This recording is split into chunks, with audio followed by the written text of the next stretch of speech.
உலகெங்கிலும் வாழும் டிஎன்டிவி பொலிட் ஊடகம் பார்வையாளர்களுக்கும் டிஎன்டிவி தமிழ் ஊடகம் பார்வையாளர்களுக்கும் அன்பு வணக்கம்.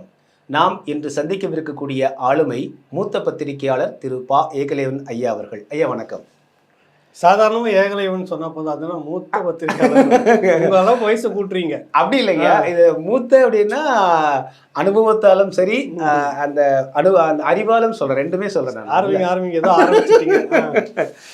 ஐயா, இப்போ நாடாளுமன்ற தேர்தல் நெருங்கிடுச்சு. ஆனால் இந்த கடந்த நாடாளுமன்ற தேர்தல்கள் போல இந்த நாடாளுமன்ற தேர்தலை நம்ம பார்க்க முடியாது. ஆனால் இன்றைய பத்திரிகை ஊடகங்கள்லாம் வழக்கமாக அப்படி தான் பார்க்குது. தொடர்ந்து மும்முனை போட்டி போல தான் மீதியெல்லாம் பிற நாம் தமிழர் கட்சி மற்றவை அப்படின்னு கொண்டு போகிறாங்க. இருந்தாலும் கூட நான் மிக முக்கியமாக எப்படி பார்க்குறேன்னா, ஜெயலலிதா கருணாநிதி இல்லாத மு.க. ஸ்டாலின், எடப்பாடி பழனிசாமி, இந்த பக்கம் பாஜகவில் பார்த்திங்கன்னா அண்ணாமலை, நாம் தமிழர் ஒரு தனித்த ஒரு பேரியக்கமாக அது முன்னேறி கொண்டிருக்கக்கூடிய இந்த காலகட்டத்தில் 10 ஆண்டுகள் மோடி மத்தியில் ஆட்சி ஆண்டிருக்காரு. இந்த வரக்கூடிய நாடாளுமன்ற தேர்தல் தமிழ்நாட்டில் எத்தகைய ஒரு மாற்றங்களை விளைவிக்கும் அப்படின்னு நினைக்கிறீங்க? இல்லைங்க, இது வழக்கமான ஒரு தேர்தலாக இல்லாமல் ரொம்ப கவனிக்கப்பட வேண்டிய ஒரு தேர்தலாக இருக்கும். 10 ஆண்டுகளாக ஆட்சியில் இருக்கிறோம் மோடி. பாரதிய ஜனதா கட்சி தமிழ்நாட்டில் கால் ஊன்ற வேண்டும் அப்படின்ற ஒரு பெரிய அளவில் அவங்களுக்கு ஒரு சேலஞ்சு இருக்குது. பாரதிய ஜனதா கட்சிக்கு எதை தின்னா பித்தம் தெரியும் அப்படின்ற மாதிரி எதையாவது செய்து இந்த இடத்துல அதை சாதித்து காட்டணும். இதுக்கு முன்பாக இருந்த காங்கிரஸ் பேரியக்கம் அது செய்யாமல் விட்டுருச்சு. இப்போ தேசிய கட்சி பார்த்திங்கன்னா தென்னாட்டில் குறிப்பாக ஆந்திரா, இன்றைக்கி பிரிஞ்ச தெலுங்கானா, கர்நாடகா, கேரளா மாறி மாறி வந்துருச்சு. பாரதிய ஜனதா கட்சி காங்கிரஸ் இப்படி மாறி மாறி வந்திருக்கிறது. கேரளாவிலையும் கூட காங்கிரஸு, கம்யூனிஸ்ட்டு, காங்கிரஸ் வந்திருக்குது. ஆனால் தமிழ்நாட்டுக்குள்ளே 67க்கு பிறகு இன்ன வரைக்கும் பார்த்தீங்கன்னாக்கா காங்கிரஸும் இல்லை, பாஜகவும் இங்கே வரல. இங்கே இருக்கக்கூடிய மாநில கட்சி தான் ஆண்டுகிட்டு இருக்கு. முதல்ல இதை உடைக்கணும் அப்படின்ற ஒரு பெரிய சபதம் பாரதிய ஜனதா கட்சிக்கு இருக்குது. அதனால் எதையாவது செய்தே ஆகணும் அப்படின்னு. இப்போ மற்ற மாநிலத்திலையும் அப்படி தான் செய்கிறாங்க. ரொம்ப உலகத்திலே ரொம்ப யோக்கியமாக தேர்தலை கண்டென்ட் பண்ணி ஜெயிக்கிற ஒரே கட்சி எதுனாக்கா பாஜக அப்படின்ற மாதிரி பேரை சொல்லிக்கிட்டு அந்தந்த மாநிலத்தில் எவனை தூக்க முடியுமோ தூக்கி, எவனை வாங்க முடியுமோ வாங்கி உடைச்சி பிரித்து இப்படி தான் அதிகாரத்தை கையில் எடுத்துக்கிட்டு இருக்குது. அவ்வளோ ஒரு நேர்மையானவர்கள் அவர்கள். அவங்க நீங்கள் குறை சொல்லவே கூடாது. தமிழ்நாட்டில் ஒரு பக்கம் அதிமுக பலகீனப்படுத்திடுச்சு. இப்போ அந்த சின்ன திரும்ப சிக்கலுக்குள்ளாக ஆக்கி தேர்தலை சந்திக்கிற நிலைக்கு கொண்டு வச்சிருக்கிறதுக்கு பின்னணியில் பாஜக இருக்குது. திமுக தேவையில்லை. திமுக என்னன்னா எப்பவுமே அது அதிகாரத்தில் யார் பவராக இருக்காங்க ஒட்டிக்கும். திமுகவுக்கு நமக்கு ஒன்றும் பெரிய பிரச்சனைலாம் இல்லை. அவங்க நாளைக்கு தேர்தல் முடிஞ்சு பாஜக வந்தோடனே நம்மக்கிட்ட தான் வருவாங்க அப்படின்றதால அங்கே ஒரு பெரிய பகையில் உண்மையில விளையாட்டுகள் தான். நான் சிரிக்கிறதுக்காக சொல்லலை. திமுகவை எங்கேயாவது எதிர்த்திருக்கா? மற்ற கேஜ்ரிவால் இந்த பக்கம் ஹைதராபாத்தில் உங்களுக்கு பார்த்தீங்கன்னாக்கா வழக்குகளை பெரிய விஐபிகள்லாம் போய் தூக்குனாங்க, கை வச்சாங்க. எவ்வளோ குடைச்சல் கொடுத்துட்ருக்காங்க மற்ற ஸ்டேட்டில். மம்தா பானர்ஜி, மேற்கவங்கெல்லாம். தமிழ்நாட்டில் நீங்கள் ஒன்றும் அப்படி சும்மா அவர் எதிர்க்கிற மாதிரி இவர் எதிர்க்கிறாரு, அவர் அங்கே எதிர்க்கிற மாதிரி அவர் எதிர்க்கிறாங்க. பாஜகவும் திமுகவும் கீரிப்புள்ள சண்டை போட்டு சும்மா வித்த காட்டுறோம் சொல்லிக்கிட்டே இருப்பாங்க. நீங்கள் கடைசி வரைக்கும் அந்த சண்டையை பார்த்து அதே தான் இங்கே திமுகவும் திராவிடமும் இந்துத்துவா பாஜகவும் இந்த கீரிப்புள்ள சண்டையே ஒரு அரை நூற்றாண்டுகளுக்கு மேலே ஓட்டிடுச்சு. இந்த வருதுப்பா சண்டை சீக்கிரம் அசைஞ்சிங்கன்னா அவங்க தாயத்தை கட்டியிருக்கணும், ரத்தம் வாந்தி வந்துருங்க, நீங்கள் இந்த வட்டத்தை விட்டு வெளியே போகக்கூடாது, கீரி பாம்பு சண்டையை இப்போ நீங்கள் பார்த்துருவீங்க அப்படின்னே சொல்லிட்டு இருப்பான். கடைசி வரைக்கும் காட்ட மாட்டான். அந்த மாதிரி தான் அங்கே பாஜக இந்துத்துவா நாங்கள் எதிர்க்கிறோம்னு சொல்லிட்டு திராவிடம் போடக்கூடிய வேஷம். இப்படியான ஒரு சிக்கலில் இருக்குது தான் இந்த தேர்தலை இப்போ சந்திக்க போகிறப்ப. இந்த சிக்கல் திமுக பிரச்சனை இல்லை. நமக்கு பின்னாடி முதுகில் நம்ம உட்கார போகிறோம். மந்திரி சபையில் உள்ளே வந்துட போகிறாங்க. திமுக பிரச்சனை இல்லை. அதிமுக பலப்படுத்திட்டு இருக்கிற இன்னொரு கட்சின்னு பார்த்தீங்கன்னா உங்களுக்கு இளைஞர் குணத்தில் பெரிய அளவில் கடந்த தேர்தலில் 3வது இடம் நிரூபிச்சுக்கிட்டு இன்னும் அதை விட ஒரு பெரிய பாய்ச்சலோடு இருக்கக்கூடிய நாம் தமிழர் கட்சி. அப்போ அதுக்கு என்ன பண்ணணும் அப்படின்னா, அவன் நம்பி இருக்கிறது இந்த சின்னத்தை பிரச்சாரம் பண்ணிகிட்டே இருந்தாங்க. கடைசி நேரத்தில் அது ஒரு குழப்பம்னா என்னாங்கன்னா உங்களுக்கு ஒரு சின்ன குழப்பம் வந்துடும். எல்லாருக்குமே ஒரு இதுவா அதுவா அப்படின்ற ஒரு இதுன்னு திட்டமிட்டு அந்த சின்னத்தை நகர்த்தி கொண்டு போயிட்டாங்க. 2வது இந்த இதுக்குன்னு சில கோஷ்டி காலங்கள் பிரிந்தவர்கள் எல்லாம் அது எல்லா கட்சியிலுமே இருக்குது. நேற்று வரைக்கும் என்னுடைய உயிரே மூச்சே அப்படின்னு சொல்லிட்டு இருக்கிறவங்க பிரிந்த உடனே சீட்டு இல்லைன்னு சொன்ன உடனே ரொம்ப கான்ட்ரவர்ஸா ரொம்ப அப்படியான நபர்கள்லாம் தூக்கி வச்சுக்கிட்டு அங்கங்கே கானம் வாசிக்கிறதுக்கு சில ஏற்பாடுகள்லாம் பண்ணுவாங்க. தனிப்பட்ட முறையில் சில நல்லவர்களும் பாதிக்கப்பட்டிருக்கலாம். அது ஒரு பக்கம் நடந்தாலும் கூட பொதுவாக இவர்களெல்லாம் வச்சு என்ன பண்ணணும் அப்படின்னு எல்லா கட்சியிலும் எல்லாருமே நல்லவனும் பாதிக்கப்படுவான், கெட்டவனும் பாதிக்கப்படுவான். அது கொள்கைன்னா கொள்கையோடு நிறுத்திட்டு அதோட போகணும். இன்னும் முடிஞ்சால் அதே கொள்கை நீங்கள் தனியாக ஆரம்பித்து சீமானுக்கு போட்டியாக வந்தீங்கன்னா அது ஒரு சேலஞ்சு நீங்கள். நிச்சயமா. ஆனால் அதை விட்டு எங்கே போய் நிற்கிறீங்கன்னா திரும்ப அந்த திராவிட கூடாரம் பாஜக கூடாரம். ஒருத்தர் வந்து வாரியத்துக்காக வந்து இப்போ போய் பாஜகவில் சேர்ந்துக்கிறாரு. போன வாரம் முழுக்க சீமானை எதிர்த்தவர் தெரியுமா உங்களுக்கு? ஓ, வாரியம் கொடுக்குறாங்க தேசிய அளவில் வாரியம் கொடுக்குறாங்கன்னு சொல்லிட்டு உங்கள் பக்கத்து சேர்ந்தவர் தான் போய் சேர்ந்துருக்கிறாரு கோயம்புத்தூர்ல. இப்போ அந்த மாதிரி நிறைய நடக்க ஆரம்பிக்குது. இதன் மூலமாக ஒரு சிறுமைப்படுத்துவது அந்த கட்சியை. எனக்கு தெரிஞ்சு திராவிட கட்சியை சிறுமைப்படுத்துவதாங்கய்யா. நான் பார்த்தா நான் என்னன்னா, இப்போ வந்து ராஜீவ்காந்தி அப்படிங்கிற ஒரு தம்பி போனார். அவர் உடனே வந்து பார்த்தீங்கன்னா இப்போ உடனே உதயநிதி பக்கத்தில் போய் அமர்ற முறைக்கு வந்து ஒரு உயரத்துக்கு கொண்டு போகிறாங்க. இங்கே வந்து கல்யாண சுந்தரன் வந்து பார்த்தீங்கன்னா இப்போ எம்பி சீட்டுக்கு பேட்டி கட்டுற அளவுக்கு கொண்டுறாங்க. அப்படின்னு என்ன அர்த்தம்னா, காசு பணத்திற்கு ஆசைப்படாத தம்பி தங்கிகளை இப்படி வந்து நீங்கள் வந்து அங்கேயே இருந்துட்டீங்கன்னா இங்கே வந்து நிறைய பதவி கிடைக்கும் நாங்கள் இல்லை அதுலேயே வந்து அந்த ஆசை காட்டுவதில் கல்யாண சுந்தரன் இது வந்து வேற. ராஜீவ்காந்தியுடைய திட்டம்ன்றது வேற. ராஜீவ்காந்தி என்னன்னா சீமானுக்கு எதிராக யாரெல்லாம் வெளியில் வந்தாங்களோ அவங்களாம் கூப்பிட்டு நம்ம பயன்படுத்த முடியுமா, இந்த வேலையை செய்ய தான் உங்களுக்கு திமுகவில் வந்து முக்கிய இடம். அதுக்கு தான் உங்களை கூப்பிட்டு வச்சாங்க. வேற எதுக்கு வச்சாங்க? புரியுது. வேற என்னத்துக்கு அந்த கட்சியில் காலங்காலமாக உழைச்சிட்டு இருக்கிறவங்கலாம் விட்டுட்டு உங்களுக்கே அந்த இது கொடுத்தோம்னா இப்படி செய்யணும் அப்படின்ட்டுருக்காங்க. ஆக இந்த பக்கம் திராவிடம் ஒரு பக்கம், இந்துத்துவா பாஜக ஒரு பக்கம், ஒரு கட்சியை வந்து போட்டு நசுக்குது நாம் தமிழர் கட்சி. தெரியுதுல்ல? அப்போ இவ்வளவு பிரச்சனைக்கு மத்தியில் இந்த கட்சி தேர்தலை சந்திக்கணும். ஆனால் நீங்கள் நினைக்கிறத விட இந்த தேர்தல் நம்ம வித்தியாசமாக இருக்கும். என்னென்னா இவ்வளவு சவால்களை எதிர்கொண்டு அதை விட கூடுதலாக தான் எடுத்து காட்டுவார்னு நினைக்கிறேன் இந்த முறை வாக்கு நாம் தமிழர் கட்சி. அதனால் இது வரைக்கும் இல்லாத அளவுக்கு கொஞ்சம் ரொம்ப பரபரப்பாக நிறைய இந்த மோடி வித்தெல்லாம் வந்து இருக்கு. மோடி மாஸ்டர், நான் சொல்கிறது பிரதமர் மோடி இல்லை, இங்கே இந்த குடுகுடுப்பு அடிச்சுக்கிட்டு மோடி சொல்லக்கூடிய இந்த வித்தைகள்லாம் நிறைய திராவிடம் ஜக்கமாக சொல்கிறேன். அது ஏற்கனவே உடுக்கடிச்சுன்னு போக ஆரம்பிச்சிட்டாங்க. திராவிடத்தில் பாவம் பெரியார் மட்டும் இருந்துட்டு இருந்தாருனாக்கா இதுக்கு மேலேயும் உயிரோடு இருக்கணுமா அப்படின்னு டக்குன்னு நாண்டுக்குவார். இவ்வளோ கேவலமாக பார்க்கணும். நம்ம எதெல்லாம் அநீதின்னு சொன்னோமோ நம்ம பேரில் இருந்துக்கிட்டே இவங்க குடுகுடுப்பு அடிச்சுன்னு கேட்குறாங்க ஊராக ஓட்டு ஜக்கமாக. வீரமணி ஐயா வந்து குடியரசு இதழோ விடுதலை இதழுக்கோ பொறுப்பேற்க சொன்னபோது அவர் கேட்டாராம், ஐயா நான் வந்து அனுபவம் இல்லையே என்னையா பண்ணுறதுன்னா, பாப்பா என்ன எழுதுறானோ அதுக்கு நேர் எதிராக எழுதுன்னு சொன்னாராம். இப்போ அதையே தான் இப்போ வந்து திராவிட கட்சிகள் பெரியார் என்ன சொன்னாரோ அதுக்கு நேர் எதிராக செய்யறா. பெரியாருக்கே நேர் எதிராக செய்கிறது அதுதானே. இது ரிவர்ஸ் ஆகிருக்குது இப்போ. இதில் இவங்க சொல்லுவாங்க, நம்ம ஆளுங்க கரிஞ்சட்டை தோழர்கள் சொல்லுவாங்க, இவங்க வந்து என்னன்னாக்கா ஊரில் போகிறவங்களாம் பார்த்தாக்கா உன்னை பார்த்தவொன்னே சங்கின்றது, என்ன பார்த்தா சங்கின்றது, போகிறவனா பார்த்தா சங்கின்றதுன்னு. ஆனால் 1ஆம் நம்பர் சங்கி யார் அப்படின்னாக்கா திமுக தான். நான் சொல்லலை, ஆசிரியர் வீரமணியே வந்துட்டு இந்துத்துவாவிற்கார இந்த திமுகன்னு புத்தகமாக போட்டு விட்டாங்க. அது ஒரு காலம். எப்படின்னா ஜெயலலிதா மடியில் நல்லா பால் குடிச்சு கொழுந்து வளர்ந்துட்டு இருக்கிற அந்த நேரத்தில் 3 வேளையும் சுகமாக பிரியாணி. நான் சொல்றது மதுரை அந்த தம்பி சொன்னார்ல ஓசி பிரியாணி, அந்த மாதிரி இருக்க இந்த லைஃப் ஏன் கெடுத்துக்கணும்னு சொல்லிட்டு அன்னைக்கு கருணாநிதி மேலே அவ்வளோ சாணி வரி அடிச்சார் திமுகவை. யார்? ஆசிரியர் வீரமணி.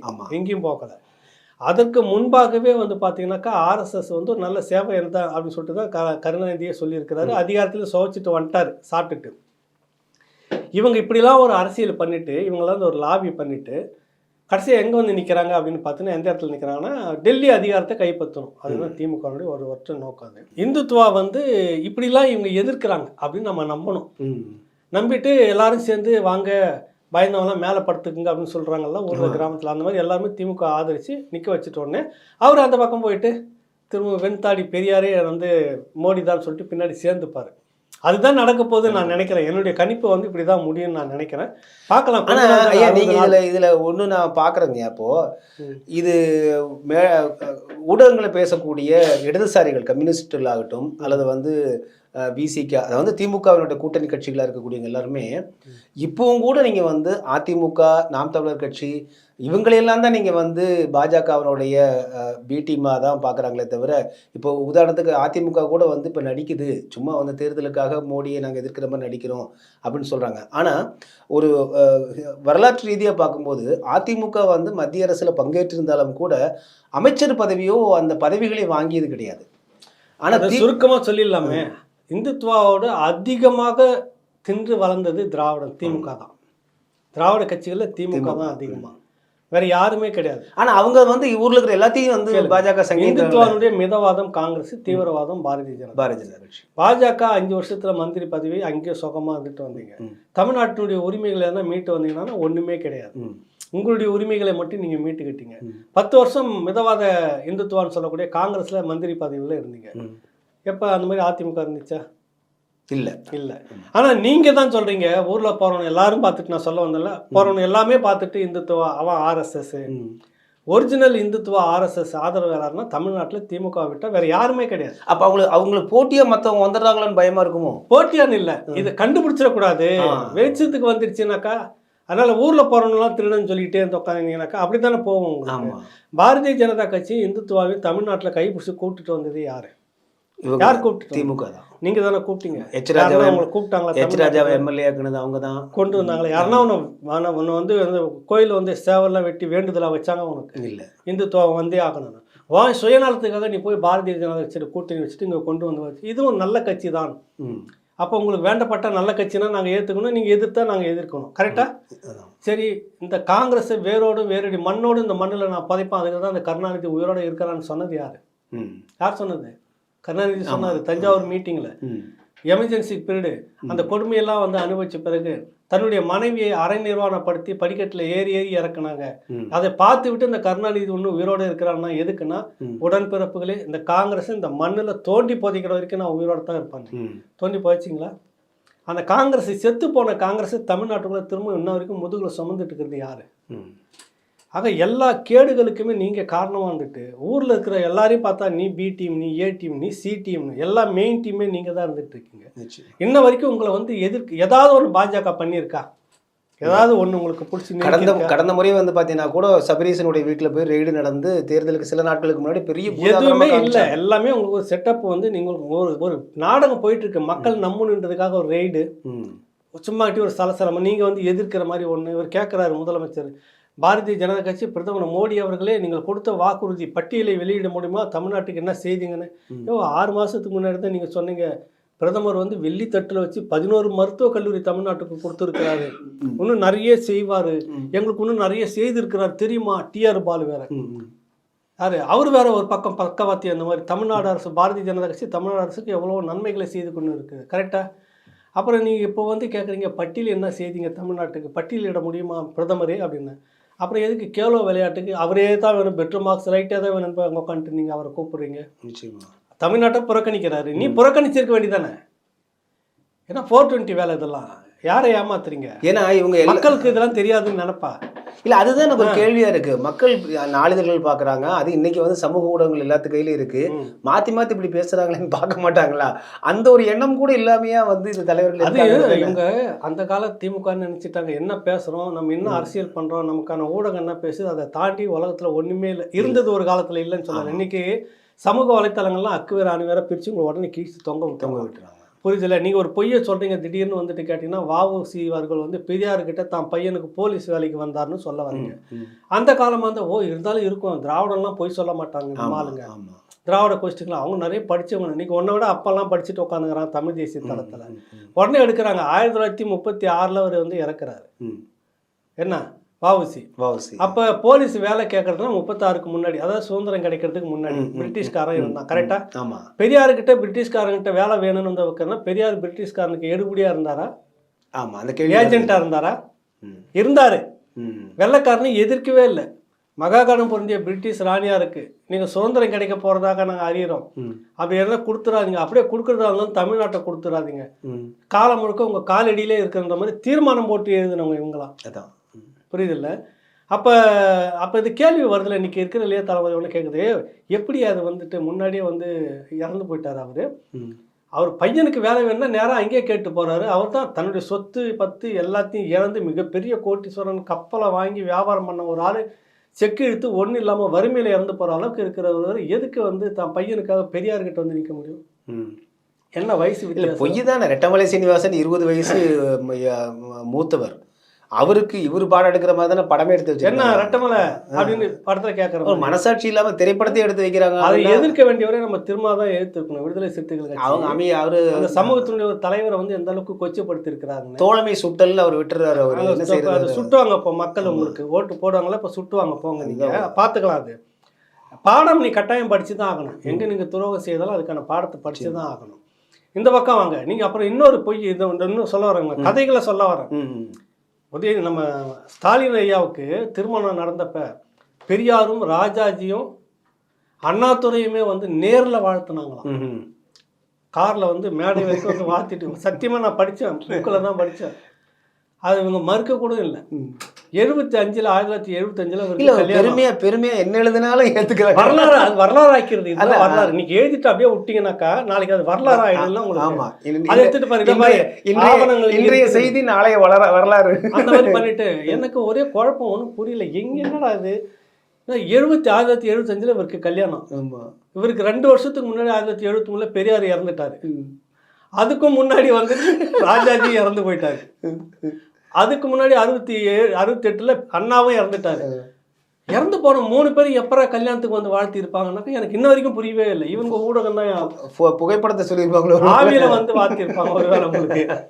அதாவது எதுக்கு சொல்ல வரணும், நகைச்சுவை இல்லை. இவர்கள் இப்படி பொய்யை கட்டமைத்து பொய்யில மட்டுமே இருப்பாங்க. உங்களுக்கான ஊடக லாபி வந்து அதிமுக விட திமுகவுக்கு ரொம்ப பலம் வாய்ந்தது. நீங்கள் அதுக்கு ஆதரவாக இருந்துட்டீங்கன்னா நீங்கள் தான் உலகத்தின் நம்பர் 1 இன்டலெக்சுவல் அறிவுஜீவி. எதுக்கு ஆரம்பிச்சிங்கனாக்கா உங்களுக்கு செல்லாத காசாக்கு சங்கி, ஆர்எஸ்எஸ், பாப்பன கைக்கூலி. ஆமாம், எங்கே கிராமத்தில் இருக்கிற பசங்க கூட சொல்கிறாங்க நம்மள ஆர்எஸ்எஸ் அப்படின்ற அந்த அளவுக்கு புரிதலோட உங்களை பொய்யை கட்டமைக்கிற மாதிரி. ஆர்எஸ்எஸ் யார் நேரடியாக ஏற்றுட்டு இருக்கிறாங்க, ஆர்எஸ்எஸ் கூட யார் அனுகூலமாக அனுபவிச்சுட்டு இருக்கிறாங்க. திமுக என்னைக்காவது ஆர்எஸ்எஸ் ஏற்று இருக்குதா? ஆர்எஸ்எஸ் சித்தாந்தம் என்ன, பெரியார் சொன்னது என்ன? ஆனால் இன்னைக்கு சொல்கிறீங்க எப்போதும் இல்லாமல் எங்கள் இந்த திராவிட மாடல் ஆட்சியில் தான் 1100க்கு மேற்பட்ட கோயில்களுக்கு நாங்கள் குடமுழுக்கே பண்ணி முடித்தோம். புரியுதில்ல? கோயில்கள்லாம் எங்கள் காலத்தில் தான் பொற்காலமாக்குது. அகில உலக முருகன் மாநாடு வேறு நடத்தணும். எப்போதுமே இல்லாத அளவுக்கு சிவராத்திரிக்கு நாங்கள் நடத்துகிறோம், லைவ் நிகழ்ச்சி நடத்துகிறோம், ஜக்கி நடத்துகிற மாதிரி நாங்களும் நடத்துகிறோம். எப்போதுமே இல்லாத அளவுக்கு பசுமடை நாங்கள் தான் இது வரைக்கும் நடத்திருக்கீங்களா? இது ஒன்றுக்கே பெரியார் இருந்தாருன்னு வச்சுக்கோ, அவரே சட்டையெல்லாம் கீழ்ச்சிக்குன்னு வெறி பிடிச்சி ஓடுவார். டே ஏன்டா அப்படிலாம் பார்த்தீங்க அப்படின்னு அவர் அப்பவே திட்டாரு. இவனெல்லாம் நம்பாதீங்க, அது மட்டும் சொல்லலை, வேற ஒரு மோசமான வார்த்தை சொன்னார். கூட்டியே கொடுத்துட்டுவான். நான் சொல்லலை, பெரியார் தான் சொன்னது. அதிகாரம் வேணும், நாற்காலி வேணும்னா இந்த வேலையை செய்வான் அப்படின்னு சொல்லிட்டு சொன்னதே, கொச்சப்படுத்தி சொன்னதே பெரியார். இல்லை, அவங்களுக்குள்ள அது ரொம்ப சகஜமா பேசிப்பாங்க. அது வந்து நீங்க வந்து பாத்தீங்கன்னா பெருமையா எடுத்துக்குவாங்க. அதையே எங்க தந்தை தானே பேசினாரு. ஆமா, பெருமையா எடுத்துக்குவாங்க. அது தாய் தந்தை குடும்ப உறவே. ஊர்ல எவனாவது அப்பங்காரன் தான் பிள்ளைய பார்த்து வேசி மக்களேன்னு சொல்லுவாங்களா? இல்ல, அது அவங்க பண்பாடாவே இருக்கு, சகஜமா. ஆமா, ரொம்ப சகஜம். நிஜமாலுமேங்கயா அவங்க அதை பெருசா எடுத்துக்கிறதே இல்லை. பெருசா எடுத்துக்கிறதா இருந்தா இந்நேரம் செத்துருக்கணுமே, யாரோ ஒருத்தர் இல்ல அரசியல் விட்டே போயிருக்கணுமே. ஏன் போகல? இப்போ நீங்கள் தந்தைன்னு சொல்லுவீங்க, தந்தை உங்களை சின்ன குத்துசுன்னு ஒரு முரசொலியில் பணியாற்றிட்டு இருந்தார் இல்லைங்களா? அவர் வந்து கலைஞர் ஐயா வந்து ஒரு கோபத்தில் ஒரு சொல்லிட்டாருன்னு அப்போ ஃபோனை கீழே வச்சுட்டு போனவர் தானா. மானஸ்தங்களாக இருக்காங்க சில பேர்லாம். நீங்கள் ஆனால் வந்து பார்த்தீங்கன்னா இவங்களுக்குள்ள அதெல்லாம் இல்லவே இல்லை. நீங்கள் சொல்ல வரேன், எதுக்கு சொல்ல வந்தேன்னா, இந்துத்துவாவுடைய எதிர்ப்பு நாங்கள் தான் சொல்லிட்டு ஒரு பொய்யை கட்டமைச்சு, பொய்யான வரலாறுகளை கட்டமைச்சு, எதுக்கு எடுத்தாலும் வந்த உடனே நேராக பெரியாரை கொண்டு வந்து நிற்க வச்சு, தமிழ்நாட்டில் பெரியாரை விட்டு இப்போ சமீபத்தில் மத்திய அரசினுடைய ஸ்மார்ட் சிட்டி திட்டத்தில் பஸ் ஸ்டாண்டு கட்டுறீங்க நெல்லையில். அங்கே பார்த்தீங்கன்னா அதுக்கு வந்து வஉசி அங்கே எவ்வளோ பெரிய ஆளுமைகளாக இருக்காங்க, சிதம்பரம் இருக்கிறாரு, அப்புறம் இன்னும் நிறைய பேர் இருக்கிறாங்கல்ல, எவ்வளோ பெரிய விஷயம் இருக்காங்க. மார்ஷல் நேசமன் இருக்கிறார், தெற்கெல்லை போராட்டம், எல்லை பிரச்சனைக்கும் போராடுனதில்லை, சுதந்திரத்துக்கும் போராடுனதில்லை, சாதியை ஈனி ஒழிச்சதில்லை, ஒரு இடமும் நீ பண்ணதில்லை. பெரியார் பேருந்து நிலையம், பெரியார் பேருந்து நிலையம் இல்லாட்டி கலைஞர் பேருந்து நிலையம், என்ன பேர் தான் இருக்கு. உங்க 2 பேர் தான் இருக்கிறானா, வேற யாருமே தலைவர் தமிழ்நாட்டில் யாருமே இல்லையா? எதுக்கு எடுத்தாலும் அவர் வந்த விருப்பாடு தான் விடிஞ்சிச்சு. உங்களுக்கு விடிஞ்சுது, எங்களுக்கு விடியல. அதுதான் அவங்க சொல்றது ரொம்ப தெளிவா இருக்காங்க. நான் வந்த பிறகு திராவிடத்தால் வாழ்ந்தோம்னா யார் வாழ்ந்தனா நீங்க தான் வாழ்ந்தீங்க. ஆமா, அதுதான். வெறும் மஞ்ச பையில என்ன அவங்க அப்பா அங்கிருந்து வரும்போது அந்த ட்ரெயின் கண்டெய்னர் முழுக்க பணத்தோட வந்து சேர்ந்தாருங்க. ஐயா, இப்போ இன்னும் நல்லா பாருங்கன்னாங்க, பிராமணியம் என்ன செய்ததோ, வட வேத ஆரிய பிராமணியம் என்ன செய்ததோ அதையே தான் திராவிடம் செய்து. அவங்கள விரட்டி விட்டுட்டு ஒரு விஷயம் கேட்கணும். சில கொள்கை சித்தாந்தம்ன்ற அளவுக்கு மூழ்கி அப்படி வந்துட்ட பிறகு அதை ஏற்றுக்கிட்ட பிறகு பிராமணர்களை நீங்கள் எவ்வளோ உயர்த்தி பிடிக்கலாம். அந்த ஒரு விஷயத்தில் கம்யூனிஸ்டுக்குள்ளே போன பிராமணர்கள் கடைசி வரைக்கும் சாதி பேதம் இல்லாமல் சேரிகளில் வேலை செஞ்சு கட்சியை வளர்த்து. இன்னைக்கு இன்னைக்கு டெல்டா மாவட்டம்னு இப்போ போயிட்டு வந்தாங்க. அங்கே வந்துட்டு எப்படிப்பட்ட ஆளுமைகள்லாம் வந்துட்டு பார்ப்பன தலைமையில் வந்து கட்சியை வளர்த்து மிகப்பெரிய அளவில் ஒரு ரெவல்யூஷன், ஒரு பெரிய புரட்சியெல்லாம் நடந்துருக்கு. சமீபத்தில் 28 ஆண்டுகளாக சொல்லும்போது கோபிசெட்டிப்பாளையத்தில் இல்லைங்க, கோபிசெட்டிப்பாளையத்தில் வந்து முதலாக கையால் மலமல்லக்கூடாது அப்படிங்கிற சட்டத்தை வந்து கோபி நகராட்சியில் கொண்டு வந்தவர். அவர் வந்து பார்த்தீங்கன்னா ஒரு பிராமணர் தான் அவர். அதனால் அது மட்டும் இல்லாமல் காந்தி வந்து கோயில் நுழைவு போராட்டம் நடத்தணுன்றப்ப பார்ப்பனர்கள் தலைமையில் தான் நடத்தணுன்றப்ப வைத்தியநாத ஐயர் மதுரை எல்லாருமே சொல்லுவாங்க. அங்கே வந்து அதுக்கு பக்கபலமாக இருந்தவர் வந்துட்டு ஐயா முத்துராமலிங்க தேவர் அவர்களை சொல்லுவாங்க. என்னை மீறி தாண்டா எதிர்க்க உள்ள வரணும் வாடான்னு அவருக்கு பக்கபலமாக நின்னார். ஒடுக்கப்பட்ட மக்களை அந்த கோயிலுக்கு கூட்டிட்டு போனார். அதெல்லாம் நடந்த வரலாறு. அதே போல் மற்ற இடத்துல பார்ப்பனர்கள் தலைமையெல்லாம் நடந்தது. 4 பேர் இருக்காங்க, 5 பேர் இருக்காங்க. அப்போ இந்த அளவுக்கான தன்னை வந்து கொள்கைக்காக வந்து சமரசம் இல்லாமல் கொள்கையிலேயே நின்ற பிராமணர்கள் ஒரு பக்கம் இருக்காங்க. திராவிட எங்கன்னா நின்று இருக்காங்க பார்த்தீங்களா நீங்கள்? ஒழிச்சோன்னு சொல்லிட்டு நீங்கள் இத்தனை ஆண்டுகளுக்கு எங்கேயாவது ஒரு கோயில் நுழைவு போராட்டம் நடத்திருக்கீங்களா? இன்ன வரைக்கும் எத்தனை திமுக நிர்வாகிகள் ஒரு பட்டியல் அட்டவணை பிரிவு கண்டபடி திட்டுற வச்சுட்டு எப்பரா நீ உள்ள வரலாம் திட்டுறப்ப நீங்க இங்க ஒன்றும் வாழ்ந்துட்டு தானே இருக்கீங்க. எல்லாம் வாழ்ந்துட்டு தானே இருக்கீங்க. எல்லாம் உங்களுக்கு ரோசம் ஒன்றும் வந்தல்லையே. புரியுதில்ல? அப்ப இந்த கட்டமைப்பு பொய்யில கட்டமைக்கிறது அப்படின்னு பார்த்தா நீங்க பார்ப்பனர்கள் திராவிடன்னு ஒப்பிடாதீங்க. ஓரளவுக்கு அங்கே சில தூய்மையானவர்கள் இருக்கிறாங்க. இங்கே அந்த மாதிரிலாம் ஒன்றுமே கிடையாது. நம்முடைய அறம் என்னன்னா குணம் நாடி குற்றமும் நாடி அவற்றுள் மிகை நாடி மிக்க குழல். அதை சொல்ல வரமோ எது குற்றமோ யாரு அதன் அடிப்படையில் நம்ம பார்ப்பன நம்ம ஒன்று பாப்பானுக்கு சங்கி பாப்பானை தூக்கி பிடிக்கிறாங்க. இப்போ நீங்கள் மட்டும் பார்ப்பன ஆடிட்டு இவங்க காட்டிக்கிறது பூச்சாண்டி தான் காட்டியிருக்காங்க. பிராமண சொல்ல நம்ம பேசணும்னா பார்ப்பன ஆதரவு. பிரசாந்த் கிஷோரை நாங்களா வந்துட்டு கழுது மேலே ஏறி போய் நடந்து கூட்டு வந்து ஒரு 350 கோடி கொடுத்து நீங்க இல்லைன்னா எங்களுக்கு வந்து அறிவே இல்லை. அறிவு இல்லாதவன் யாரப்பா? நீங்களா நானா? எனக்கு நம்பிக்கை இருக்குது. நாங்கள் வேலை செஞ்சு நாங்கள் ஜெயிச்சுட்டு இருக்கிறோம். ஆள் வச்சு ஜெயிக்கிற வேலைக்கு நாங்கள் வரலையே. அதுவும் பார்ப்பன பூணூல் போட்ட பார்ப்பனரே தான் வேணும் உங்களுக்கு. அங்கே பார்ப்பனர் பார்க்க மாட்டாங்க. இவங்க கணக்கு வழக்குக்கெல்லாம் பேரம் பேசி முடிக்கிற ஆடிட்டர் பார்ப்பனரை பார்க்க மாட்டாங்க. அது பார்ப்பனரே தான் வேணும். முக்கியமான வழக்குக்கெல்லாம் உச்ச பார்ப்பனர் தான் வச்சு நாங்கள் வாதாடுவோம் டெல்லியில். அதுக்கு நாங்கள் பார்ப்பனர்லாம் பார்க்க மாட்டோம். நம்ம ஒரு பார்ப்பனரை பற்றி பேசிட்டு நம்ம இந்துத்துவ RSS பார்ப்பன ஆதரவுன்னு சொல்கிறீங்களே, நீ எப்படிப்பட்ட ஆள் நீங்களாம்? ஐயா சொல்லுங்க. சீமான் வந்து அவரோட குழந்தைக்கு வந்து காது குத்தோ மொட்டையடிக்க போறாரு. அப்போ ஏதோ வந்து ஒரு பிராமணர் வந்து வந்துட்டாருன்னு அன்னைக்கு பூரா ஒரே குதியாட்டம் போட்டாங்க. ஆனால் இப்ப இந்த அம்மா கோயிலா போயிட்டு எல்லாம் ஏகமா பண்ணிட்டு இருக்காங்க. பேசுங்கடான்னா பேச மாட்டேங்கிறாங்க. அது வேற. அப்படியே திரும்பிட்டு அந்த பக்கம் பார்த்துக்கிட்டே உட்காந்துட்டு இருக்காங்க. அது என்ன தோழர் இருக்கு? அதெல்லாம் வந்து அவங்க தனிப்பட்ட விருப்பம். அப்ப இங்க தனிப்பட்ட விஷயம் தான். அது கூட தமிழ் முறைப்படி தான் பிரமாதமா ஒரு பந்தல் போட்டு இடம் போட்டு பண்ணிட்டு இருக்கிறாங்க. அந்த கோயில்ல அந்த வேலையை செய்கிறவர் அங்கே சான்ஸ்கிரிட்டில் தான் சொல்லுவாங்கன்னா அந்த கோயில் முறைப்படி அவர் செய்கிறார். அதை மட்டும் நீங்கள் எடுத்துக்கிட்டு பேசணும். அந்த ஆட்கள் இன்னைக்கு முழுக்க யாகம் முழுக்க உங்கள் மாப்பிள்ளை நீங்களும் சேர்ந்து நீங்கள் வந்து நாங்கள் என்ன செஞ்சாலும் சரி, நீங்கள் எது செய்தாலும் தவறு, அது பார்ப்பனியம். இதுதான் வந்து திராவிடத்தினுடைய அடிப்படை கொள்கையாக இருக்குது. சுதந்திரா கட்சி எந்த வந்து பார்ப்பனியத்தை எதிர்த்தாங்களோ அந்த சுதந்திரா கட்சி வச்சு தான் முதல் தேர்தலே சந்திச்சாங்க. ஸோ இந்த இரட்டை வேடத்தை வந்து மக்கள் இப்போ நல்லா புரிஞ்சிருக்காங்கன்னு நினைக்கிறேன். நீங்கள் அது ஐயா சொன்னதில் வந்து மிக தெளிவாக இந்த இளைய தலைமுறைக்கும் மீண்டும் ஒரு முறை உறுதிப்படுத்தக்கூடிய ஒன்றாக இருக்குங்க. இப்போது இன்னொரு மிக முக்கியமான கேள்விங்க, இந்த திராவிடம் அப்படிங்கிறது வந்து இந்த பார்ப்பன எதிர்ப்புன்னு வந்தாங்க, இவெல்லாம் இரட்டை வேடம் ஆயிடுச்சு அப்படிங்கிறது இருக்குது. இப்போ தமிழ் தேசியம் அப்படிங்கிறது வந்து எந்த ஒரு மொழியாளர்களுக்கும் எதிரானது அல்ல அப்படிங்கிறது தான் தமிழ் தேசியத்தினுடைய கருத்தாக இருக்குது. தமிழ் தேசியனுடைய மையமே அதுதான், யாதும் ஊரே யாவரும் கேளிர்னு. இருந்தாலும் கூட இன்னுமே சில பேர் வந்து பார்த்தீங்கன்னா தமிழ் தேசியம் அப்படிங்கிறது நீங்கள் ஒரு தனிப்பட்டதாக பார்க்குறாங்க. இப்போ நீங்கள் இதே இந்த சின்னம் இடத்துல வந்து பார்த்தீங்கன்னா இன்றைக்கி வீராரெட்டிக்கு பின்னாடி நிற்கிறது யாருன்னு வந்து பார்த்தீங்கன்னா திடீர்னு வந்து பார்த்தீங்கன்னா ஒரு தெலுங்கு தேசம் கட்சி, திராவிட தெலுங்கு தேசம் கட்சின்னு ஒன்று வர்றாங்க உள்ள. ஸோ இந்த தெலுங்கு லாபி ஒன்று வந்து பார்த்திங்கன்னா பொலிட்டிக்கல் லாபி தமிழ் தேசியத்தை வந்து கொச்சைப்படுத்துவது, இது வந்து பிற மொழியாளர்களுக்கு எதிரானதை கட்டமைக்கிறதாவே செயல்படுறாங்க. ஸோ இது பற்றி உங்களுடைய பார்வை? இப்போ தெலுங்கு அப்படின்னா ஒட்டுமொத்த அந்த மக்களை நம்ம சொல்லிட முடியாது, சொல்லவும் கூடாது. அதுலேயே இந்த தமிழுக்கும் தமிழ் அரசியலுக்கும் பக்கபலமாக இருக்கிற எக்கச்சக்கமான பேர் இருக்கிறாங்க. இது குறிப்பிட்ட ஒரு குடும்ப வடுகள் லாபி. அது நீங்கள் அப்படி தான் பார்க்கணும். அது விழுந்துடக்கூடாதுன்றதுக்கு அதை சுற்றி ஒரு கட்டமைப்பு, அதுக்கு சுற்றி ஒரு பிரச்சார கும்பல், அதுக்கு சுற்றி ஒரு பக்கபலமாக அவர்களை தான் இப்போ இங்கே விமர்சனமாக நம்ம வைக்கிறோம். நீங்கள் இத்தனை வருஷமாக இருந்துட்டு போகிறீங்க, இன்னொருத்தர் வந்துட்டு போகணுமே அப்படின்றப்போ ஒரு எண்ணம் நீங்கள் சொன்னீங்க. ஏற்கனவே நீங்களே இருந்துட்டீங்க, விஜயகாந்த் வந்துட்டு போகட்டுமே, அதுக்கு முன்னாடி நீங்களே இருந்துட்டீங்க, ஒரு வைகோ இருந்துட்டு போகட்டுமே அப்படிலாம் பேசின நீங்களாம் இருந்துட்டீங்க, நாம் தமிழர் கட்சி சீமான் வந்துட்டு போகணும்னு வாயில வரல. அதுதான் விமர்சனத்துக்குள்ள உள்ள வைக்கிறோம் நம்ம. அதுதான் இங்கே விமர்சிக்கப்படுது. இங்கே பொதுவாகவே வந்து பார்த்தீங்கன்னாக்கா இந்த திராவிடம் அப்படின்னாக்கா உங்களுக்கு தெலுங்கு அப்படின்னு தான் முதன்மை எல்லாம் பேசுவாங்க. நான் அதை விரோத போக்கிலே நான் பார்த்தது கிடையாது, பார்க்கவும் மாட்டேன். அதில் எல்லாருமே சில பேர் வந்துட்டு பக்கபலமாக இன்னும் சொல்ல போனீங்கன்னாக்கா விடுதலை புலிகளுக்கும் இந்த கொலைக்கும் ராஜீவ் கொலைக்கும் சம்மந்தம் இல்லைன்னு சொல்லி தொடக்கத்திலிருந்து சொல்லி மிக பெரும் அளவில் இழப்புகளை சந்தித்த திருச்சி வேலுசாமி எந்த சமூகத்தை சேர்ந்தவர்? தெலுங்கு தாய்மொழியாக கொண்டவர் தான். 7 பேர் சிறைவாசின்னு சொல்லக்கூடிய அதில் அதி முக்கியத்துவம் வாய்ந்த ஒரு நபர். நேராக களத்தில் போய் 5 ஆண்டுகள் சிறுவனாக போய் 5 ஆண்டுகள் இருந்து மிக பெரும் அளவில் சாதனை பண்ணிட்டு வந்து இங்கே சிறையில் சிக்கி 32 ஆண்டை இழந்த ஒரு தம்பி இராப்பூர் ரவிச்சந்திரன். அவரும் நீங்கள் அந்த இழப்பை என்ன சொல்ல முடியும்? நீங்கள் எப்படி கொச்சப்படுத்த முடியும்? அதனால அதில் நான் முரண்பட்டு நிற்கிறேன். எனக்கு அதெல்லாம் மதிக்கணும்.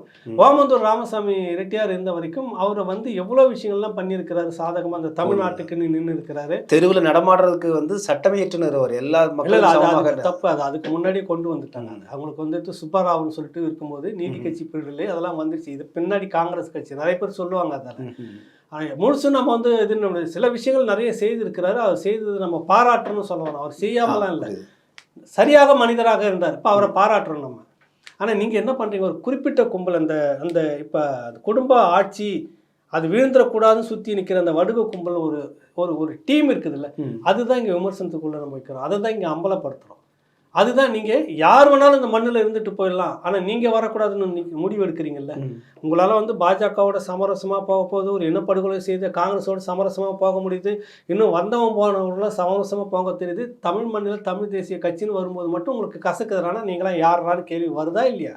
நிச்சயமாக அதுதான் நம்ம இங்கே பிரச்சாரமாக வைக்கிற மாதிரியே பகை இல்லை அவங்களோட. அந்த சமூக மக்களோட அந்த இனத்தின் மக்களோட பகை நம்ம எப்பயுமே பாராட்டுனதில்லை. ஏன் உங்களுக்கு மட்டும் இந்த கசகு? குறிப்பிட்ட அந்த குடும்பத்தை தாங்கி பிடிக்கக்கூடிய ஒரு வட்டம், அது ஒரு வடுக லாவி அப்படின்னு சொல்லும்போது ஏன் உங்களுக்கு எரிச்சல் வருது? நீங்கள் மட்டும் ஏன் அப்படி இருக்கிறீங்க? அதை தான் கேட்க வரோம். நீங்கள் அப்படியே ஒரு பட்டியல் எடுங்க. நீங்கள் ஜமீன்தார்கள் கட்சி காங்கிரஸ்ன்னு சொல்லிட்டு அதுதான் உங்களுடைய தொடக்க பிரச்சார அரசியலாக இருந்தது. ஜமீன்தார்கள் கட்சி, பார்ப்பன ஆதிக்கம் கட்சின்னு இன்றைக்கி உங்கள் கட்சியில் இருக்கக்கூடிய அத்தனை மாவட்ட செயலாளர்கள் வந்து ஜமீன்தாரை விட இன்னும் இருக்காங்க. எப்படி அது? அப்போ நீங்களும் ஒரு குட்டி ஜமீன்தார்கள் ஏற்கனவே ஒரு கட்டுரை எழுதியிருக்கேன் திமுக பற்றி. ஒரு குட்டி ஜமீன்தார்கள் ஆட்சி தான் இன்றைக்கி திமுக நடந்துக்கிட்டு இருக்குது. நீங்கள் பரம்பரையாக துரைமுருகன் அவருக்கு அடுத்த வாரிசு, இப்போ அவருடைய அடுத்த வாரிசும் கொண்டு வந்துடுவார். ஏவா வேலு அவருக்கு அடுத்த வாரிசு வந்துச்சு. நேரு அவர் வாரிசை கொண்டு வந்துட்டார். கலைஞர் அவருடைய வாரிசை கொண்டு வந்துட்டார். இல்லை அவங்களாம் கட்சிக்காக உழைச்சாங்கன்னா அப்போ கட்சிக்கு மற்றவங்க உழைச்சிங்கிறனா அது அதுக்கு என்ன வைப்பாங்க? அவன் போஸ்டர் ஓட்டிக்கிட்டே இருக்கணுமா? எங்கள் அப்பா போஸ்டர் ஓட்டிகிட்டு இருந்தார், நாங்களும் போஸ்டர் ஓட்டணும். உங்கள் அப்பா வந்து ஒன்றிய செயலாளர் இருந்தார், அவன் பையனும் ஒன்றிய செயலாளர்னா இது என்ன கட்சி அது? அப்போ நீங்கள் குட்டி ஜமீன், நீங்கள் இந்த காங்கிரஸை எதிர்த்து நீங்கள் இந்த திமுகவை தொடங்கி அரசியலுக்கு வந்தீங்கன்னா நீங்களும் இந்த அப்படித்தான் மாறி போயிருக்கீங்கன்னு நம்ம சொல்ல வரோம். விவாதம் பார்க்கணும். நீங்கள் தனி மனிதர் வெறுப்பை கற்கிறீங்க. தனி மனிதர்களுக்கு தமிழ் தேசியன்னு வந்துடுச்சுனாவே அவன் மேலே போட்டு பொறாண்டி உழுந்து கடித்து ஒரு நாகரிகமான விமர்சனத்தை எதிர்கொள்ள முடியாமல் நீங்கள் தனிநபர் தாக்குதலில் இறங்கி அவனை கொச்சப்படுத்தி வீழ்த்துனது தான் இது வரைக்கும் நீங்கள் செய்துட்ருக்கீங்க. ஆனால் அது எல்லா காலத்துலையும் அப்படியே நீங்கள் செய்துட்ருக்க முடியாது அப்படின்னு தான் நம்ம ஒரு வாதத்தை வைக்கிறோம். வீழ்த்த முடியாத சாம்ராஜ்யம்னு ஒன்றுமே இங்கே கிடையாது. இது வீழ்ந்து போகக்கூடிய ஒரு கட்டத்தில் இன்றைக்கி வந்திருக்குது அப்படின்னு தான் நம்ம சொல்ல வரோம். இப்போ வந்து பார்த்தீங்கன்னா, இப்போ நமக்கு தெரியும், நம்ம தொடர்புகள் எல்லா இடத்துலையும் நம்ம வரோம். இப்போ கர்நாடகாவிலையும் சரி, ஆந்திராவிலையும் சரி, இல்லை கேரளாவில் நம்ம நண்பர்கள் எல்லாத்தையும் பேசும்போது, அந்த ஊர் மக்கள்கிட்ட பேசும்போது இந்த மாதிரி வந்து தமிழ் தேசியம் இங்கே வளர்ச்சி அடைந்திருக்குன்னா அவங்க மகிழ்ச்சி அடைகிறாங்க. ஆமாங்க, அது இயல்பு தானே. என்ன அதிசயமாக பேசிட்டு இருக்கிறீங்க? தமிழ்நாட்டில் தமிழ் தேசியம் வளர்ச்சி அடையாமல் வேறு என்ன கட்சி வளர்ச்சி அடையுன்னு கேட்குறாங்க. ஆனால் இங்கே இருக்கக்கூடிய இவர்கள் தங்களை திராவிடர்கள் என்று சொல்லிக்கொள்ளக்கூடியவர்கள் தான் வந்து பார்த்திங்கன்னா தமிழ் தேசியத்தின் ஒன்றா வந்து பார்த்திங்கன்னா ஒரு அதிர்ச்சியாக பார்க்குறாங்க. இதையே அந்த மாநிலங்கள் அவரவர்கள் தெலுங்கு தேசம் தானே தேசிய கட்சியாக இருக்க முடியும் அப்படிங்கிற பார்வையில் இருக்காங்க. ஸோ இப்போ இது நீங்கள் சொன்னதை போல் வந்து முழுக்க ஒரு குறிப்பிட்ட குடும்பத்தினுடைய இவர்கள் தான் இந்த தமிழ் தேசியத்திற்கு எதிராக. அது மட்டும் இல்லை, ஒரு இனத்தை கருவறுக்கக்கூடிய எல்லா திட்டமும் இன்னைக்கு திராவிடத்துக்கிட்ட இருக்கு. இதை போல நீங்கள் வேறு எந்த மாநிலம் இது என்ன காரணமாக இருக்குன்னு நினைக்கிறீங்க? இவங்களை போக்கிடம் இல்லைங்களா? இல்லை, போக்கிடம் இல்லை. போக்கிடமாக அவங்க எங்கே போனாலும் இது எடுத்துக்கிறது தான். எப்படி சிங்களத்துக்குள்ளே ஊடுருவி அங்கே ஒரு இன அழிப்பணிக்கை நடத்தி முடிச்சதே இதனுடைய பின்னணியில் இருக்கிறவங்க தான். அது இங்கே நடந்துக்கிட்டு இருக்குது. கர்நாடகா நம்ம போயிருக்கிறோம், பார்த்துருக்குறோம். எல்லா இடத்துலையும் நான் பல முறை சொல்லியிருக்கிறேன். நான் நாகாலாந்து போயிருக்கேன், மணிப்பூர் போயிருக்கேன். இன்னர் பர்மிட், அந்த பர்மிஷன் இல்லை, அது உள்நாட்டு அனுமதி சீட்டு, பாஸ்போர்ட்னு வச்சுக்கலாம். பாஸ்போர்ட் ஃபோட்டோ ஒட்டி எத்தனை நாள் தங்க போகிறேன், யாரை பார்க்க போகிறேன், எங்கே தங்க போகிறேன், இந்த தொடர்பு என்ன எல்லாத்தையும் நீங்கள் கொடுத்து இல்லை அது வாங்கி வச்சு தான் நீங்கள் சுற்றணும் உள்ளாரு. அப்படி வச்சுருக்காங்க. அதுவும் இந்தியாவுக்குள்ளே தானே. நீ என்ன பண்ணிருக்க? திறந்த வீடு மாதிரி எல்லாரையும் வா உள்ள நுழை. நீ ஒரு கணக்கு வழக்கு இருக்கிறதா? ஒரு எல்லை இருக்கிறதா? ஒரு கட்டுப்பாடு இருக்கிறதா? தமிழ் மொழி பாடம் இப்போ பள்ளிக்கூடத்தில் போன ஒரு 2 நாளைக்கு முன்னாடி செய்தி வந்து ஒரு அன்பில் மகேஷ் பிறகு நான் மந்திரின்னு சொல்லிக்கிறதுக்கே வெக்கப்படணும். தமிழில் பாட தேர்வு இல்லை அப்படின்னு நீ சொல்ல வைக்கிறீங்க. கட்டாயம். கர்நாடகாவில் நீங்கள் அப்படி வச்சிட முடியுமா? ஒன்று விட்டுருவான அதிகாரத்தில் ஏன்னா அந்த மண்ணை சேர்ந்தவன் நாங்கள் ஆண்டுகிட்டு இருக்கோம். ஒரு முறை நம்ம கர்நாடகா போய் வந்திருக்கோம். எங்கே பார்த்தாலும் அவங்களுக்கு வந்துட்டு கன்னடத்தில் தான் பெயர் பலகையே இருக்கும். 60% கன்னடத்தில் பெருசாக இருக்கணும், 40% நீ என்ன மொழியாவது வச்சுக்கோ மொழியா, அது நீ எந்த அந்த காலக்கெயர் மொழியாக கூட வச்சுக்கோ, அதை பற்றி கவலை இல்லை. ஆனால் பெருசாக முன்னுரிமை வந்து கன்னடத்தில் தான் இருக்கணும். அதை எப்பயோ மாற்றிட்டாங்க. ஒரு சட்டமன்றத்தில் அது ஒரு தீர்மானம் போட்டு சட்டமாக கொண்டு வரணுன்றதுக்காக தீர்மானம் போட்டு ஆளுநருக்கு அனுப்புகிறாங்க. இங்கே ஆளுநர் வச்சுட்டு உட்காந்துங்கிறாருல, அந்த மாதிரி அங்கே வச்சுக்கிட்டு இருந்தோன்னே அதுக்கு எம்பி பேசுகிறாரு, நீங்கள் இப்படிலாம் பண்ணீங்கன்னாக்கா பெரிய சிக்கலை பிரிவினை மேந்து நோக்கி போகிற மாதிரி ஆகிடும், பார்த்துக்கணும் மிரட்டுறாங்க டெல்லி பார்லிமெண்ட்டில். ஏற்கனவே நடைமுறைப்படுத்திட்டாங்க, சட்டமாக கொண்டு வரணும், அதுக்கு நீங்கள் தடை ஏற்படுத்துறீங்க. சொல்கிறது யாருன்னா காங்கிரஸ் கட்சியில் இருக்கக்கூடிய எம்பி பேசுகிறாரு. நீங்கள் இத்தனை பேர் 39 பேர் இருக்கீங்களே, என்னைக்காவது இந்த மாநில உரிமைக்காக அடையாளத்துக்கு பேசி வெளியில் வந்து தூங்கிட்டு போன ஆட்கள் இவங்கலாம். ஏன்னா நீங்கள் வந்துட்டு கூலிக்கு மாரடிக்கிறவனும், உணர்வுக்காக துப்பாக்கி ஆயுதத்தை எடுக்கிறவனும், இல்லை உணர்வுக்காக பேனாவை எடுக்கிறவனும், கூலிக்காக எழுதுறவனுமே வித்தியாசம் வருது. நீங்கள் அந்த மாதிரியான ஆட்கள், உங்களுக்கு ஒரு காயடிக்கப்பட்ட மனிதர்களாக நீங்கள் அங்கே போகிறீங்க. கேரளாவில் எடுத்துக்கங்க, எவ்வளவு அந்த மொழி சம்மந்தப்பட்ட விஷயத்தில் ஏதாவது சமரசம் பண்ணிக்கிட்டு இருக்கிறாங்களா? உன்னுடைய இனமாக இருக்கக்கூடிய அங்கே போங்க ஆந்திராவில் முதல்ல அந்த மொழியை சேர்ந்தவர்கள் தான். ஒன்றும் இல்லை, தெலுங்கானாவும் ஆந்திராவும் ஒரே நாடாக தானே இருந்தது, ஒரே மாநிலமாக தானே இருந்தது. சமீபத்தில் தானே பிரித்தாங்க. அவன் சொல்கிறான், இந்த தெலுங்கானாவுக்குள்ளே பிறந்தவன் இருக்கிறான்ல, அதில் 85% பேருக்கு தான் இங்கே வேலை, மீதி தான் ஆந்திராக்காரனுக்கும் தமிழ்நாட்டுக்காரனுக்கும் பக்கத்தில் இருக்க கர்நாடகாக்காரனுக்கும் இல்லை வேற எங்கோ சோ வந்தோம்னா இந்த 15 எடுத்துகிட்டு போங்க. எந்த மண்ணை சேர்ந்தவன் ஆந்திரா பக்கங்கார இந்த பக்கம் வந்து நீ அதிகமாக இருக்கக்கூடாது, இடத்த காலி பண்ணுன்றானே. ஒரே மொழி இத்தனை காலம் போராடி எடுத்திருக்கிறான் அந்த மண்ணை. அவன் சொல்லு, ஆந்திராவில் போடுறாரு, நீ தெலுங்கானா நீ வந்து வேற, இந்த ஆந்திர பிரதேசத்தை சேர்ந்தவங்க தான் 85% வேலைன்றான். அதில் ஒன்றுமே இல்லையா உங்ககிட்ட, நீங்கள் என்ன பண்ணிட்டு இருக்கீங்க சொல்லு. அப்போ அதுக்கு தான் சொல்ல வரேன், இந்த மண்ணை இந்த மக்களுக்காக ஆளணும்னு ஒருத்தர் இருக்கிறான், இந்த மண்ணை விற்று எல்லாத்தையும் தின்னுட்டு போகணும்னு ஒருத்தர் இருக்கான். நீ எதை விட்டு வச்சுக்கிற? ஆற்று மணலை விட்டுட்டு கல்குவாரி மலையெல்லாம் வெட்டி வித்துட்டு இருக்கிறீங்க. ஆந்திரா ஒன்ன மாதிரி மாநிலம், ஒன்ன மாதிரி தானே அவனும் அப்பா, நீ முதலமைச்சர், அவனும் அங்கே இருக்கிற முதலமைச்சர் தானே. அவனுக்கு ரோச மாநிலம் இருக்குது. ஏன் மண்ணை வந்து ஒரு பிடி கூட எடுக்க முடியாதுன்னு வச்சுக்கிறேன். ஆற்று மாநிலம் கல், அங்கேயும் மலை தானே, மலை பிரதேசத்தை நிற்கும். கேரளா சொல்லுங்க, கேரளாவில் அங்கே வந்து ஒரு துளி கூட வைக்க முடியல. இங்கே வந்துட்டு டன்னாக போயிட்டு இருக்குது, மலையே காணும். வித்து தின்றிய வெக்கமா இல்லை உங்களுக்கு? எங்கே போவான் நாளைக்கு இருக்கிற இந்த தலைமுறைலாம்? அவனுக்கான மலை எங்கன்னு கேட்பான், தண்ணி எங்கன்னு பார்ப்பான், ஆற்று மணல் எங்கன்னு இருப்பான். அங்கே பொக்கிஷ மாதிரி பாதுகாத்துங்கிறான். அவனும் முதலமைச்சர், நீங்களும் முதலமைச்சர். அப்போ உங்களை கேட்கணுமா கேட்கக்கூடாது அந்த கேள்வி வருதா இல்லையா? நீங்கள் இதெல்லாம் விட்டு உடனே வந்துட்டு ஏதாவது ஒன்று பெருசாக பேசிட்டு இந்துத்துவா, பாஜக, ஆர்எஸ்எஸ், கைக்கூலி இன்னும் இத்தனை காலத்துக்கு ஓட்டிக்கிட்டே இருப்பீங்க. அப்படி திருப்பி விட்டுட்டு போயிடுறது. என்னன்னா மக்களுக்கான இந்த மண்ணுக்கான தலைவனாக இங்கே இன்னும் வரல. அதுதான் பெரிய. காமராஜருக்கு பிறகு சொல்லப்போனால் அது வீழ்ந்தது, தமிழ்நாடு வீழ்ந்து போச்சு. அந்த ஒரு விஷயத்தில் பெரியார் சொன்ன ஒரு வார்த்தை, இன்னும் ஒரு 10 ஆண்டுகளுக்கு இவருடைய கையை இறுக்கி பிடிச்சிக்குங்க, விட்டுறாதீங்கடா. கடைசியாக சொன்ன ஒரு வார்த்தை. அவங்கக்கிட்ட போயிடாதீங்க, நாசமாக்கிட்டு போயிடுவாங்க நாட்டை. அதே தான் ஆச்சு. திமுக சொன்னார் பெரியார். அது அப்படி 100% அந்த ஒரு விஷயம் அவர் சொன்னதில் நிறைய உடன்பாடு இருக்குது. நான் இன்ன வரைக்கும் மறுக்கவே இல்லை. பெரியாருடைய கொள்கை பிரச்சாரத்தில் வந்து அவர் ஒழிக்கலை, சாதியை பேசிக்கிட்டு இருந்தார். ஒழிக்கிற இடத்துக்கு நீங்கள் வந்தீங்க, அதிகாரம் உங்ககிட்ட வந்தது, செய்திங்களான்ற கேள்வியை தான் நம்ம வைக்கிறோம் உங்ககிட்ட. அது நோவுது நிறைய பேருக்கு. இப்போ நம்ம வந்து பெரியாரை விமர்சிக்கிறீங்களா? விமர்சிப்பன் தான். அவரே சொன்னார், கேள்வி கேளுங்கடா. என்ன நானே சொன்னா கூட கேள்வி கேளுங்கடான்னு தான் சொன்னார். வெளிப்படையாக சொன்னார். விமர்சிக்கிறான்னா உங்களுக்கு இந்த கடவுளே வந்துட்டு கெட்ட வார்த்தையில் திட்டுன்னு வரும், நமக்கு என்ன சரி வரணும், போடா நீயே வச்சு சொல்கிறோம் இல்லை. அவர் பெரியாரை கேட்கறதுல மட்டும் என்ன இருக்கு? அப்பனையும் கேட்கறேன், திரைப்படம் குற்றம் எல்லாருமே கேட்கறாங்க. அந்த மாதிரியான இடம் இது. நீங்கள் மட்டும் எல்லாரையும் கேள்வி கேட்பீங்க, உங்களை யாரும் கேள்வி கட்டக்கூடாது. பெரியார் எல்லாம் பேசினார், கரெக்டு. அவர் பேசியதை நடைமுறைப்படுத்துறதுக்கு தான் அதிகாரம். ஏன் நீங்கள் பெரியாரை விட்டுட்டு வெளியே வந்தீங்க? கதர்னாரே எல்லாம் விட்டுட்டு ஏன் தம்பிங்கெல்லாம் வெளியே வந்தீங்க? அண்ணா தலைமையில் எது பெருசு பேசிக்கிட்டே இருக்குது. இப்படியே இருந்தானாக்கா அவன் அதிகாரத்திலே இருந்துகிட்டு இருப்பான். அதிகாரத்துக்கு போய் உட்காந்தா தான் நம்ம எல்லாத்தையும் செய்ய முடியும் அப்படின்னு சொல்லிட்டு உடனே ஓட்டு போடுங்க மக்கள்னு 49 கட்சி தொடங்கினீங்க, வந்தீங்க, அதிகாரம் கையில் எடுத்தீங்கல்ல, செய்தீங்களா? இங்கெல்லாம் இல்லை, டெல்லிக்கு போகணும், அங்கே தான் அதிகாரம் இருக்குது, எம்பி ஆக்குங்க மக்களே. எல்லாம் இளைய பசங்களாம் போச்சுங்க டெல்லிக்கு. என்ன போனாங்க எல்லாம். சரி, எதனா மீட்டுன்னு வந்தீங்களான்னா வித்தது தான் பாக்கி, விட்டு கொடுத்தது தான் பாக்கி. அடுத்து ஐநா சபைக்கு தான். இங்கெல்லாம் இல்லை, அடுத்து ஐநா சபை கேட்டாலும் கேட்பாங்க. அங்கே எலெக்ஷன் வைக்கல இந்த மாதிரி, இல்லைனாக்கா அங்கேயும் உட்காந்து நிற்பாங்க. இவர்கள் எப்படிப்பட்டவர்கள்னு நான் சொல்ல வரேன். இதெல்லாம் இந்த இளைய தலைமுறைக்கு நம்ம சொல்கிறப்ப அவங்களுக்கு எரிச்சல் ஆகுது. தனிநபர் தாக்குதலில் இறங்குறாங்க. நம்ம அந்த மாதிரி திரும்ப தனிநபர் தாக்குதலில் இறங்கினா ஒரு எபிசோடு தாங்க மாட்டாங்க. அவ்வளோ விஷயம் இருக்குது அவங்கக்கிட்ட. விவாதமாக வைங்க, பேசுங்க, கலந்துரையாடுங்க. அந்த கலந்துரையாடல் அடுத்து ஒரு நாகரிகமான ஒரு இதை கொண்டுட்டு வரும். அதை எடுத்துப்போம், பேசுவோம். தவறு இந்த பக்கம் இருந்தாலும் மன்னிப்பு கேட்டுவோம். தமிழ் தேசியத்துக்குள்ளே நீங்கள் சாதி இருக்குதுன்னா இருக்குது தான். திராவிடம் வந்து ஒழிக்கிறதுக்குன்னு வந்ததுலேயே வந்து இன்னும் உங்களால் முடியலைன்னா அது எப்படி அதை செய்ய முடியும்? தமிழ் தேசத்தில் சாதியை வந்து யாரும் தூக்கி பிடிச்சது இல்லையே, கிடையாது. இதுக்கு முன்னாடி எல்லாம் ஒன்றா தானே இருந்தாங்க, குடிகளாக சேர்ந்து தானே இருந்தானே. எதுக்கு பிறகு சாதி வந்துச்சு, எதுக்கு பிறகு தாழ்த்தப்பட்டவன்னு ஒரு சமூகம் வந்தது? யாரா தாழ்த்தப்பட்டவன்? நீ பேசி இருக்கணுமா இல்லையா? எத்தனை வருஷத்தில் சொல்லுங்க. நீங்கள் ஒரு யோக்கியனாவது பேசி 2000 வருஷம்ன்றுவாங்க. 2000 வருஷம் தான் எப்படி 2000? ஒரு கணக்கும் இருக்காது. நம்ம இந்த தோழர்களே உருட்டுறாங்க.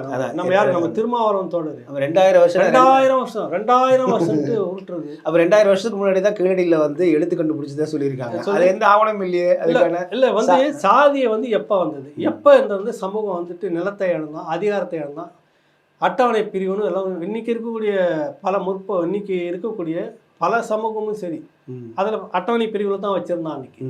ஏன்னா அவெல்லாம் எதிர்த்து போரிட்டான். அரசு பிரிட்டிஷ் அரசு, பிரிட்டிஷ் அரசுல அதுக்கு முன்னாடி வந்த நாயக்கர் அரசு, வடுக அரசு, அதுல இருந்து பார்த்தவனெல்லாம் தூக்கடா ஒதுக்கடா வெளியில அவனை பார்த்தா தீட்டு கண்டா தீட்டு அப்படின்னு ஒதுக்கி சில பேரை சேர்ந்தவனை மட்டும் கூட பக்கத்துல வச்சுக்கிட்டு அவனை உயர்ந்த சாதியை காட்டி மற்றவனெல்லாம் அட்டவணை பிரிவுன்னு மாத்தி, இது ஒரு பெரிய அரசியல். இதை நீ பேசி இருக்கணுமா இல்லை? எந்த காலகட்டம் வரைக்கும் இது இருந்தது? எப்போ அது மாறிச்சு சொல்லுங்க. சமீபத்தில் கிபி 13ஆம் நூற்றாண்டுக்கு பிறகு இந்த கொடுமை அதிகமாக வந்துட்டு இருக்கு. அதுக்கு முன்னாடி இல்லைன்னு எவ்வளோ ஆவணங்கள்லாம் வந்துருச்சு.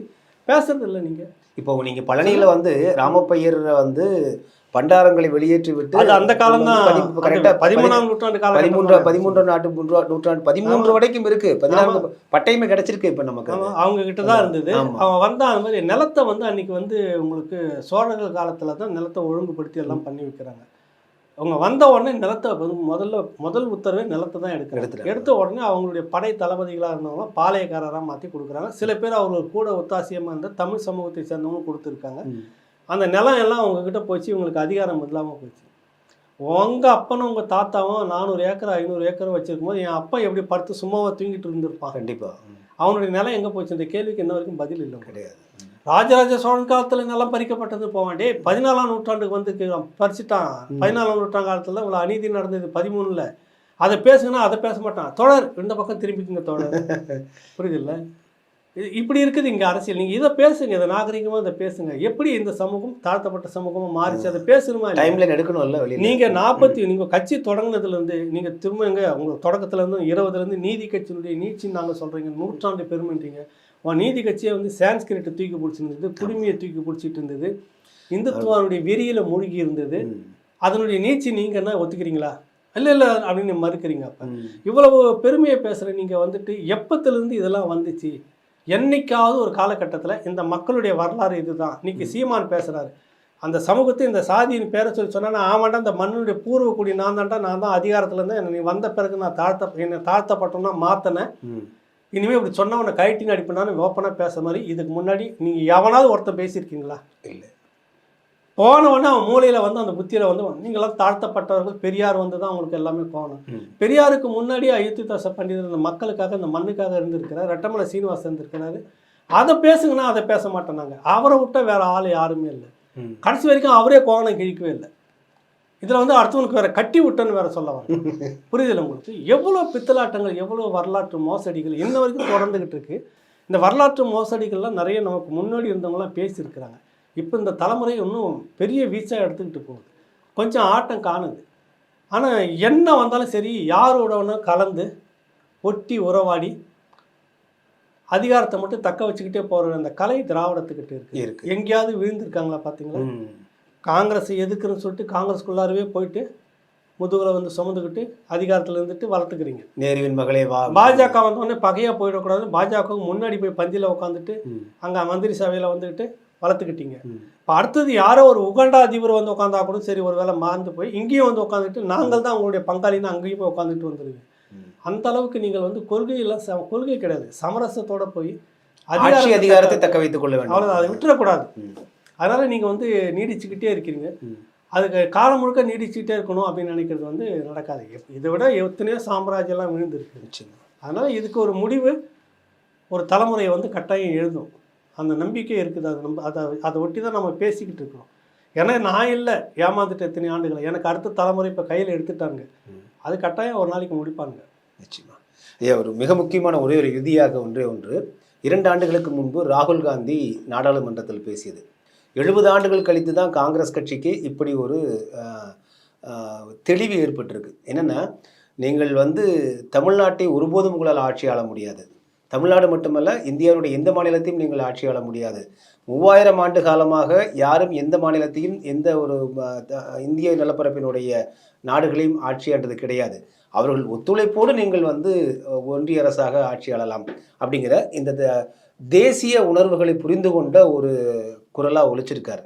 ஆனால் முதலாக இந்திய தேசியம் அப்படிங்கிறத கட்டமைச்சு இந்திய தேசியத்திற்கு எதிராக தேசிய நலன் தேசிய இனம்ன்றதை அழிச்சதுக்கு முதல் புள்ளியார் சுழி போட்டு காங்கிரஸ். அதை தான் சொல்ல வரேன். அப்போ அவர் இது தங்களுடைய முன்னோருடைய தவறுன்னு புரிஞ்சு பேசியிருக்காரா இல்லை அதிகாரம் வேணும் இப்போதைக்கு வந்த உடனே அதுவும் இவங்க கொஞ்சம் வேகமாக செய்வாங்க.